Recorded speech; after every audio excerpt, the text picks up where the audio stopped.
Surrounding the upcoming Super Bowl also, unfortunately, is the type of big-scale event that brings an increase in human trafficking. ABC 7's Cheryl Jennings talked with young women who escaped from a life of prostitution thanks to community resources that are actually helping them, not putting them in jail, Cheryl. That's the good side of this. Now, these young women and men, they could be your sons and daughters, and sadly, they get trapped in a vicious cycle, poor, uneducated, and very afraid. I met with some young people who escaped from a life of what some call human slavery.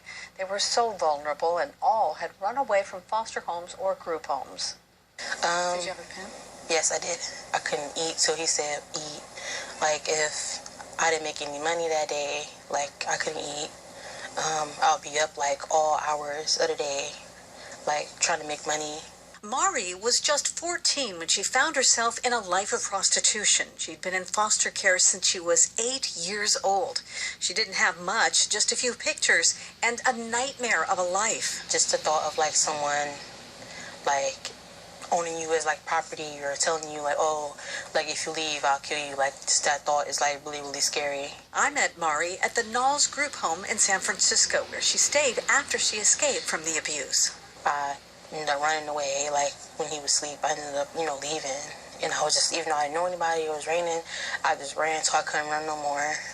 Mari is now 23 and a mother of a toddler, and she thanks the Nalls group home every day for her new life. And that feeling is shared by 20-year-old Stacy, who asked us to disguise her face and voice. I just felt everything I hadn't felt so long since I've been with my family, and I loved it. She was just 14, a foster child, when the first of many Johns preyed on that young teen. I hadn't eaten. I just ran from my group home. I needed clothes. I didn't know what to do, so I just went with him and went to his car. We drove around. We parked in the parking lot, and I had sex with him, and I was with him for about an hour, and he gave me $150 and I left. Stacy came to the Nalls group home as a transgender teen. Now she has a new life and a new job. Sometimes, as us being children, especially in us being minors, we're young-minded and we're brought into something not knowing how serious it can be and how serious the consequence can be. 20-year-old Mariah is also transgender, a former foster child, and lived a hard life on the streets starting at 14.